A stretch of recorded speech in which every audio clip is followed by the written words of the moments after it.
اعوذ باللہ من الشیطان الرجیم بسم اللہ الرحمن الرحیم الحمد لأہلہ والصلاۃ علی اہلہا۔ آؤ کتاب پڑھیں میں ہم آپ کی خدمت میں قصص الانبیاء میں حضرت لوط علیہ السلام کا قصہ واقعہ بیان کر رہے ہیں۔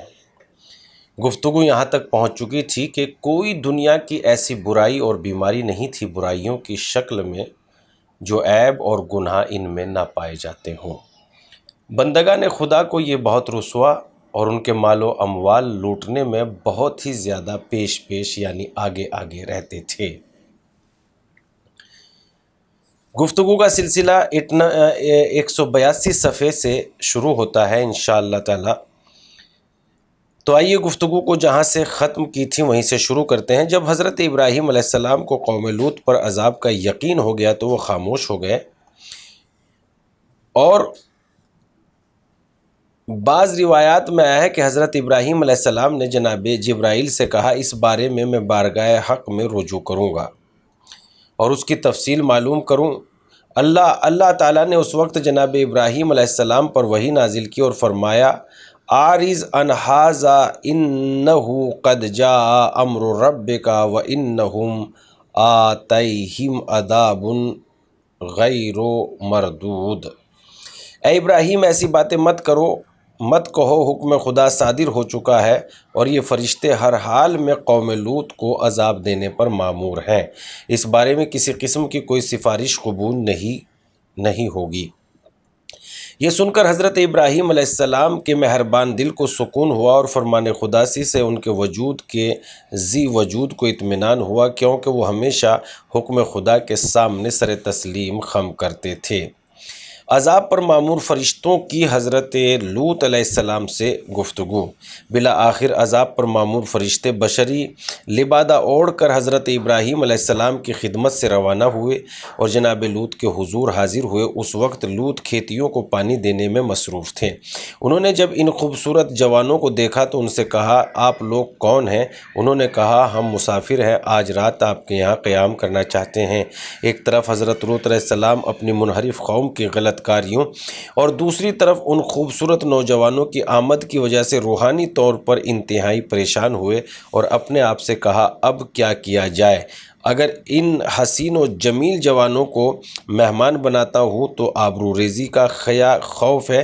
اس صورتحال سے اس قدر پریشان ہوئے کہ انہوں نے اپنے آپ سے مخاطب ہو کر کہا ھذا یوم عصیب، یہ دن انتہائی سخت اور خوفناک ہے۔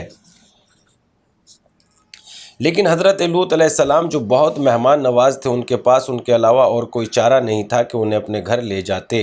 انہیں اپنے ساتھ لے کر گھر کی طرف روانہ ہوئے، لیکن اس لیے کہ وہ وہاں کی صورتحال سے آگاہ ہوں، آدھے راستے میں حضرت نے ان سے کہا کہ اس شہر میں منحرف اور غلط کار لوگ رہتے ہیں۔ یہ بات اس لیے کہی کہ اگر مہمانوں میں مقابلہ کرنے کی جرأت اور طاقت ہے تو خود ہی اپنا حساب بے باک کریں۔ البتہ روایات میں مذکور حضرت لوط علیہ السلام نے اپنے مہمانوں کو اس قدر روکے رکھا کہ رات کی تاریکی چھا جائے اور اندھیرے سے فائدہ اٹھاتے ہوئے شریر اور غلط کار قوم کی آنکھوں سے بچتے بچاتے عزت سے انہیں اپنے گھر لے جائیں اور ان کی خاطر تواضع کر سکیں۔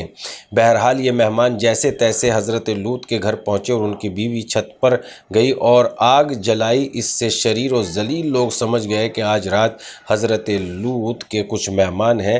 ان لوگوں نے ہر طرف سے حضرت لوط کے گھر کو گھیراؤ کر لیا۔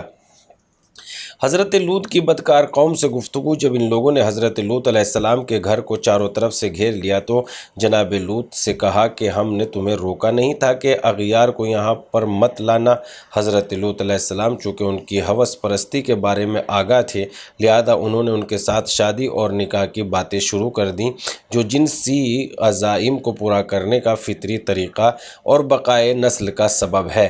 انہوں نے فرمایا کہ یہ میری لڑکیاں ہیں جو تمہارے لیے پاکیزہ تر ہیں، ان سے نکاح کرو، اغلام جیسی لعنت سے دور ہو جاؤ، خدا سے ڈرو اور مجھے میرے مہمانوں کے سامنے رسوا مت کرو۔ الیس منکم رجل رشید، کیا تم میں کوئی بھی سمجھدار اور باغیرت شخص نہیں ہے؟ کیا تم میں کوئی بھی سمجھدار اور باغیرت شخص نہیں ہے؟ جب حضرت لوط علیہ السلام اس بدکار قوم سے مایوس ہو چکے تو کہا کاش میرے پاس قوت ہوتی یا کسی مضبوط قلعے میں پناہ لے سکتا۔ سورہ ہود آیت نمبر 80۔ ہاں، اس وقت حضرت لوط علیہ السلام نے اپنی بے بسی و تنہائی کو یاد کرتے ہوئے کہا کہ اگر میرے پاس کوئی طاقت ہوتی تو یوں تمہارے ہاتھوں خوار نہ ہوتا، اگر تم کوئی زیادتی یا ظلم کرتے تو میں اپنا دفاع کرتا اور تمہاری طرف سے ہر قسم کے دباؤ کا ڈٹ کر مقابلہ کرتا، مگر افسوس کہ کوئی طاقت نہیں تھی اور ذلیل لوگوں میں اتحاد اور ایکا ہو گیا تھا۔ جب ذلیل سے مل جاتا ہے تو متحد ہو جاتا ہے، ورنہ جب تنہائی الگ الگ ہو جاتے ہیں تو یہ پھر ان میں رسوائی اور ذلت کی باتیں ہونے لگتی ہے۔ ذلیل اپنے آپ میں ذلت کے علاوہ اور کسی چیز کو قبول اور برداشت نہیں کرتے، ہمیشہ کی رسوائی کو قبول کرتے ہیں، مگر حق کو حلال اور حق بات کہنے کے لیے تیار نہیں ہوتے۔ ان کو دنیا میں بھی رسوائی ملتی ہے اور آخرت میں بھی یہ رسوا و ذلیل ہوتے ہیں۔ عجیب بات تو یہ ہے کہ قوم لوط کے اندر کوئی ایک بھی اچھا اور صاحب غیرت شخص نہ تھا۔ واقعاً یہ قسم کی عجیب باتیں ہوتی ہیں کہ کوئی تو ایک انصاف کی بات کہنے کے لیے تیار ہو جاتا، مگر جب ذلیل آپس میں مل جاتے ہیں تو کوئی ایک بھی انصاف کی بات نہیں کرتا اور ہاں میں ہاں ملا کر لوگوں کو رسوا اور ان کی عزت و آبرو سے کھیلتے ہیں اور دوسروں کی چھپی چھپائی عزتوں کو نیلام کر دیتے ہیں۔ چونکہ ذلیل سے رشتہ جوڑو گے تو ذلیل ہو جاؤ گے جیسے والی بات ہے۔ شخص حضرت لوط علیہ السلام کی حمایت میں اٹھ کھڑے ہوتا اور حضرت لوط کا یوں تعبیر کرنا کہ الیس منکم رجل رشید اس بات کی حکایت کرتا ہے کہ اگر تمہارے درمیان صرف ایک شخص ہی عقل مند اور سمجھدار ہوتا اور قول کا پکا ہوتا تو تم اس قدر رسوا اور ذلیل نہ ہوتے۔ دختر لوط کا باپ کو مطلع کرنا۔ بعض مورخین یوں لکھتے ہیں کہ عذاب پر معمور فرشتے جب حضرت ابراہیم علیہ السلام کے پاس سے اٹھے تو خوبصورت نوجوانوں کی شکل و صورت میں شہر سدوم کی طرف روانہ ہوئے۔ جب وہ شہر کے دروازے پر پہنچے تو انہوں نے ایک لڑکی دیکھی جو کنویں سے پانی بھر رہی تھی۔ انہوں نے اس لڑکی سے مہمان بننے کا اظہار کیا۔ حضرت لوط علیہ السلام کی بیٹی نے جب ان نوجوانوں کو دیکھا تو قوم کے شریر اور بدکار افراد کی وجہ سے پریشان ہوئی، لہذا اسے ان لوگوں کو مہمان بنانے کی جرأت نہ ہو سکی۔ اس نے سوچا کہ اس معاملے میں اپنے پدر بزرگوار سے مدد لیں، لہذا اس نے مہمانوں سے مہلت مانگی اور اپنے بابا کی خدمت میں حاضر ہو کر سارا ماجرا ان کے گوش گزار کر دیا۔ حضرت لوط علیہ السلام نے جب یہ خبر سنی تو بہت پریشان ہوئے اور اپنی بیٹی سے ان نوجوانوں کے بارے میں تفصیل سے پوچھا۔ اس مشکل کو بہتر طور پر سلجھانے کے لیے اپنی بیٹی سے صلاح و مشورہ کیا۔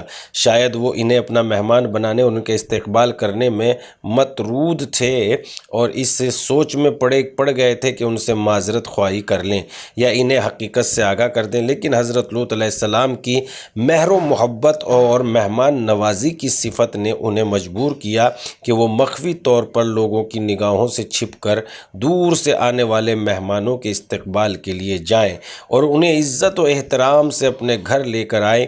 یہ بات ذہن میں رہے کہ قوم لوط نے حضرت لوط کو منع کر رکھا تھا کہ کسی غیر یا مسافر کو اپنا مہمان نہ بنائے۔ خلاصہ یہ ہے کہ حضرت لوط علیہ السلام نے اپنے ارادے کو عملی جامہ پہنایا اور آنے والے مہمانوں کا استقبال کیا۔ لوگوں سے بچا کر بڑی احتیاط کے ساتھ انہیں گھر لے آئے اور انہیں اندر بٹھا کر گھر کے دروازے بند کر دیا تاکہ کسی کو پتہ نہ چل سکے۔ یوں حضرت لوط علیہ السلام نے انتہائی سخت حالات کے باوجود مہمان نوازوں کی صفت کو بطور احسن انجام دیا، لیکن بعد میں پتہ چلا کہ شہر میں آنے والے مہمان فرشتے تھے جو عذاب الہی نازل کرنے پر مامور تھے۔ حضرت امام زمانہ کی حکومت کی طرف اشارہ۔ قابل توجہ بات یہ ہے کہ آیا قال لو ان لی بکم قوۃ وآوی الی رکن شدید، کہا کاش تمہارے مقابلے میں میرے پاس قدرت ہوتی یا کوئی میرا مضبوط پشتبان ہوتا تو ایک کی تفسیر میں روایت میں آیا ہے کہ حضرت امام جعفر علیہ السلام نے فرمایا آیا میں قوت سے مراد قائم اجل اللہ فرج و شریف ہیں اور رکن شدید سے مراد حضرت کے 313 مخصوص اصحاب باوفا ہیں۔ اس سے صاف واضح ہو جاتا ہے کہ انسانی اہداف کی طرف پیش قدمی کرنے کے لیے ایک قدرت مند فوج کس قدر ضروری ہوتی ہے، جس کی حضرت لوط کو بھی آرزو کر رہے تھے۔ ایسی طاقتور فوج اور حضرت قائم کے سائے میں متعدد و طاقتور فوج کے ہمراہ پوری دنیا پر ایک حکومت قائم ہو تاکہ مفاسد اور غلط کاریوں کی شدت سے روک تھام ممکن ہو۔ دعا ہے کہ بہت جلدی خدا اپنا لطف خاص اور کرم فرمائے اور حضرت قائم کے ظہور پر نور سے پوری دنیا پر ایک حکومت قائم ہو تاکہ زمین سے تمام برائیوں کا خاتمہ ہو اور دنیا عدل و انصاف سے بھر جائے۔ قوم لوط پر کیسا خوفناک عذاب نازل ہوا، چونکہ حضرت لوط علیہ السلام کی سرکشی غلط کاریوں کی تمام حدیں پھلانگ چکی تھی اور ان کے وعظ و نصیحت کو قبول کرنے کے بجائے انہیں شہر بدر کرنے کی دھمکیاں دیتے تھے۔ سال ہا سال سے ذلت و خواری کی زندگی گزارتے چلے آ رہے تھے اور خدا کے حکم کی خلاف ورزی کرتے ہوئے اس کے برعکس عمل کرتے اللہ تعالیٰ نے بھی ان کے لیے الٹے کاموں کے حساب سے ان کی سزا معین فرمائی۔ آسمان سے پانی کی بارش کے بجائے ان لوگوں پر پتھروں کی بارش برسائی۔ اب ہم اصل داستان بیان کرتے ہیں۔ جب مہمان فرشتے خوبصورت نوجوانوں کی شکل میں حضرت لوط علیہ السلام کے گھر میں تھے تو انہوں نے ان میں سے ایک جوان سے پوچھا تم کون ہو؟ انہوں نے کہا میں جبرائیل ہوں۔ حضرت لوط نے فرمایا کس ماموریت پر آئے ہو؟ حضرت جبرائیل نے کہا مجھے قوم کو ہلاک کرنے کا حکم ہوا ہے۔ حضرت لوط نے کہا کیا اسی وقت یہ کام کرنا ہے؟ حضرت جبرائیل نے کہا الیس الصبح بقریب، کیا صبح قریب نہیں ہے؟ اس سے معلوم ہوا کہ اس قوم کی زندگی آج رات کی آخری لمحات تک ہے۔ اس دوران میں شریر اور غلط کار قوم حضرت لوط کے دروازے پر پہنچ گئی، ان کا گھر توڑ پھوڑ دیا اور لوگ اندر داخل ہو گئے۔ ادھر سے حضرت جبرائیل نے اپنا پر زور سے ان کے منہ پر مارا کہ وہ لوگ ایسے اندھے ہوئے کہ جیسے ان کی آنکھیں تھی ہی نہیں۔ سورہ قمر آیت نمبر 37۔ جب ان لوگوں نے یہ صورتحال دیکھی تو انہیں معلوم ہوا کہ وہ عذاب آ چکا ہے جس کے بارے میں حضرت لوط کئی بار انہیں بتا چکے تھے۔ حضرت جبرائیل نے جناب لوط علیہ السلام سے کہا آپ اپنے خاندان کے افراد کو اپنے ہمراہ لے کر رات میں لوگوں کی نگاہوں سے دور شہر سے باہر چلے جائیں، لیکن اپنی بیوی کو مت لے جانا کیونکہ وہ بھی عذاب شدگان میں سے ہے۔ قوم لوط کے اندر کوئی عقل مند شخص تھا، اس نے قوم سے کہا کہ عذاب آ چکا ہے، لیکن لوط اور اس کے خاندان والوں کو شہر سے باہر مت جانے دو کیونکہ جب تک وہ تمہارے درمیان ہے عذاب نازل نہیں ہوگا۔ ان لوگوں نے حضرت لوط کے گھر کا محاصرہ کر لیا تاکہ وہ شہر سے باہر نہ جا سکیں، لیکن حضرت جبرائیل نے حضرت لوط کے سامنے ایک نورانی ستون کھڑا کر دیا اور ان سے کہا کہ اس نور کے اندر آ جائیں، کوئی بھی آپ لوگوں کو نہیں دیکھ پائے گا۔ پس حضرت لوط اپنے خاندان والوں کے ہمراہ یوں شہر سے نکل گئے۔ حضرت لوط کی بیوی اس واقعے سے مطلع ہو گئی اور اللہ تعالیٰ کی طرف سے اس پر پتھر نازل ہوا اور وہ اسی وقت ہلاک ہو گئی۔ جب فجر طلوع ہوئی تو ان فرشتوں سے 4 فرشتے شہر کے چاروں کونوں پر جا کر کھڑے ہو گئے۔ اس سرزمین کے 7 طبقوں کو شہر سے جدا کر کے آسمان کی طرف اٹھایا اور زمین اس قدر آسمان کے نزدیک لے گئے کہ اہل آسمان اس سرزمین پر بسنے والی مخلوق کی آواز سننے لگے۔ پھر اس سرزمین کو قوم لوط پر الٹا دیا اور ان پر مسلسل کھروچے اور پتھروں کی بارش برسا دی جن پر خدا کی جانب سے نشانات لگے ہوئے تھے۔ پس ان کا شہر الٹ گیا، یعنی اوپر کا حصہ نیچے اور نیچے کا حصہ اوپر ہو گیا۔ وہ لوگ بری طرح تباہ و برباد ہو گئے۔ سورہ ہود اور آیت نمبر 72-73۔ آیہ عبرت۔ الم یاتیہم نبأ الذین من قبلہم قوم نوح وعاد وثمود وقوم ابراہیم واصحاب مدین والمؤتفکات آتتہم رسلہم بالبینات فما کان اللہ لیظلمہم ولکن کانوا انفسہم یظلمون۔ کیا ان لوگوں کے پاس ان سے پہلے والے افراد قوم نوح، عاد، سمود اور قوم ابراہیم، اصحاب مدین اور الٹ دی جانے والی بستیوں کی خبر نہیں آئی تھی، جن کے پاس ان کے رسول واضح نشانیاں لے کر آئے اور انہوں نے انکار کر دیا؟ خدا کسی پر ظلم کرنے والا نہیں ہے، لوگ خود اپنے نفس پر ظلم کرتے ہیں۔ سورہ مبارکہ توبہ آیت نمبر 70۔